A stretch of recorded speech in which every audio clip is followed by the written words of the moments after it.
युवाओं के लिए उच्च एवं गुणवत्तापूर्ण शिक्षा को लेकर मजबूत बनाने के इरादे से उत्तर प्रदेश के मुख्यमंत्री योगी आदित्यनाथ आज आचार्य नरेंद्र देव कृषि एवं प्रौद्योगिकी विश्वविद्यालय अयोध्या पहुंचे। मुख्यमंत्री कृषि विवि परिसर स्थित डीएवी स्कूल के मैदान में लगने वाले वृद्ध रोजगार मेले में युवाओं को संबोधित किया।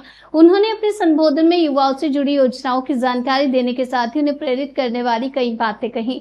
साथ ही सीएम योगी ने अपने संबोधन के जरिए सपा प्रमुख अखिलेश यादव पर भी जमकर निशाना साधा।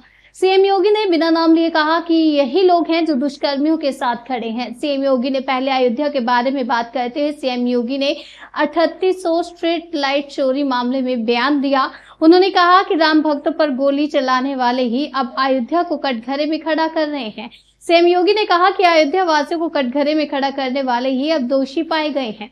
फेक न्यूज सोशल मीडिया पर देकर अयोध्या को बदनाम कर रहे हैं।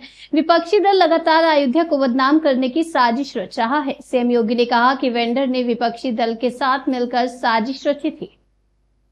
याद करिए, आज से 7 वर्ष पहले इसी उत्तर प्रदेश में क्या हालात थे। हर तीसरे दिन दंगा होता था, पर्व और त्योहार शांतिपूर्ण तरीके से नहीं मनाया जाता था, बेटी और व्यापारी दोनों की सुरक्षा खतरे में रहती थी, प्रदेश में माफिया राज और जंगल राज की स्थिति थी। पिछले 7 वर्ष में प्रदेश ने अपना परसेप्शन बदला है। आज उत्तर प्रदेश सुरक्षा और कानून व्यवस्था का जो मॉडल बनाई है, देश के अंदर निवेश का ड्रीम डेस्टिनेशन के रूप में उभर करके दुनिया के निवेश को अपने यहां आकर्षित करने में सफल हुआ है। प्रदेश में जो निवेश आ रहा है, इसका परिणाम है कि हमने लाखों नौजवानों को नौकरी उनके गांव और उनके घर में देने में सफलता प्राप्त की है। 1,62,00,000 से अधिक नौजवान इस निवेश के माध्यम से अब तक नौकरी और रोजगार प्राप्त किए हैं।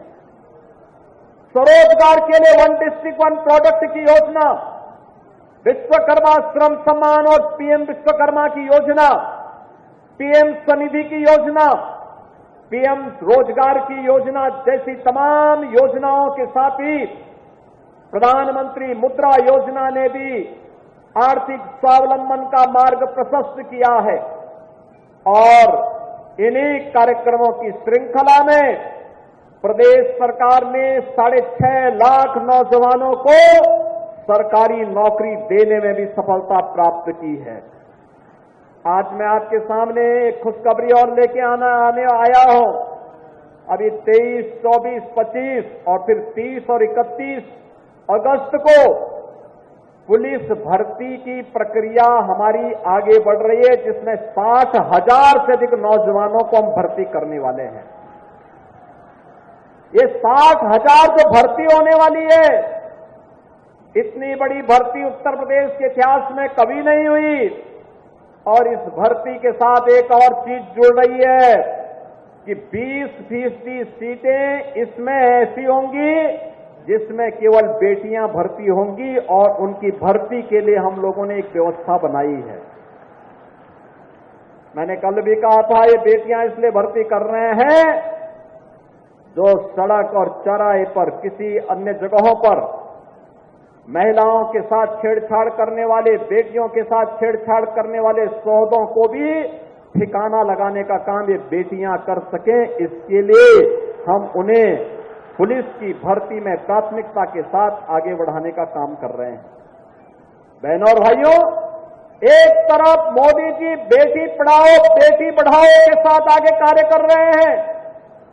मोदी जी ने नारी सशक्तिकरण बंधन अधिनियम के माध्यम से देश की संसद में और प्रदेशों की विधानसभाओं के लिए सुनिश्चित किया है कि उन्हें भी संसद में और विधानसभाओं में जाने का अधिकार मिलना चाहिए। देश की नई संसद का कोई अधिनियम पहला पारित हुआ तो मातृशक्ति के लिए समर्पित नारी बंधन शक्ति अभिनंदन का एक कार्यक्रम विधेयक था, नारी शक्ति बंधन अधिनियम था, जिसके माध्यम से उन्हें संसद में और विधानसभाओं में 33% सीटों पर भी चुन करके जाने का अधिकार प्राप्त हुआ। और दूसरी तरफ ये लोग हैं, कल मैं देख रहा था समाजवादी पार्टी के नेता का बयान में पढ़ रहा था। वो बोल रहे हैं, समर्थन कर रहे हैं उन दुष्कर्मियों का जिन्होंने कोलकाता के अंदर एक डॉक्टर के साथ सामूहिक दुष्कर्म करने वाले दुष्कर्मियों का समर्थन कर रहे हैं। तनिक तो शर्म करनी चाहिए।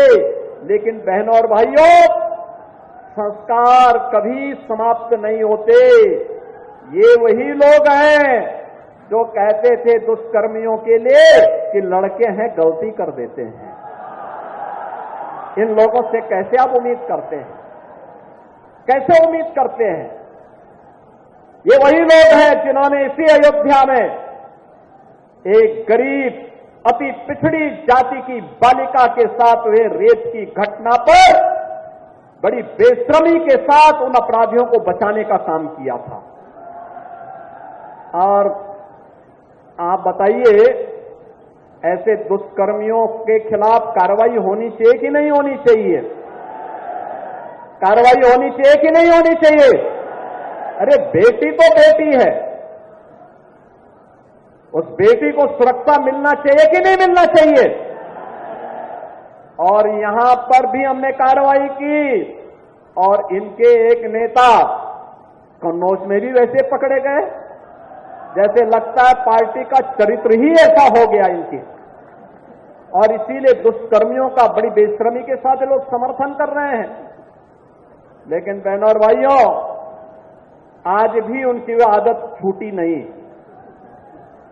लेकिन आदत सुधारने के लिए कानून भी है, कानून का डंडा भी है, और कानून का डंडे का इस्तेमाल करके ऐसे दुष्कर्मियों के साथ सख्ती से निपटने का काम तो होगा ही। 17 के पहले जब इनकी सत्ता थी, तब ये युवाओं के हकों में भी ऐसी डकैती डालते थे। याद करिए, तब हर नियुक्ति विवादित होती थी, युवाओं के साथ अन्याय होता था, बिना पैसे के कोई नौकरी नहीं मिल सकती थी, और नौकरी में भी भेदभाव होता था, कोर्ट को, न्यायालय को स्टे करना पड़ता था। आज मैं कह सकता हूं, हमने 6.5 लाख नौजवानों को नौकरी दी, लेकिन इसकी शुचिता और पारदर्शिता पर कोई प्रश्न नहीं खड़ा कर सकता है। पूरी ईमानदारी के साथ उत्तर प्रदेश के नौजवानों को नौकरी दी है, और आगे भी हम इस बात को कहेंगे कि चिंता मत करिए, डबल इंजन की भाजपा सरकार है, युवाओं के साथ कोई अन्याय नहीं कर पाएगा। अगर किसी ने युवाओं के जीवन के साथ खिलवाड़ किया तो उस व्यक्ति का हम पूरी प्रॉपर्टी को जब्त करके गरीबों के लिए आवास बनाने का काम करेंगे।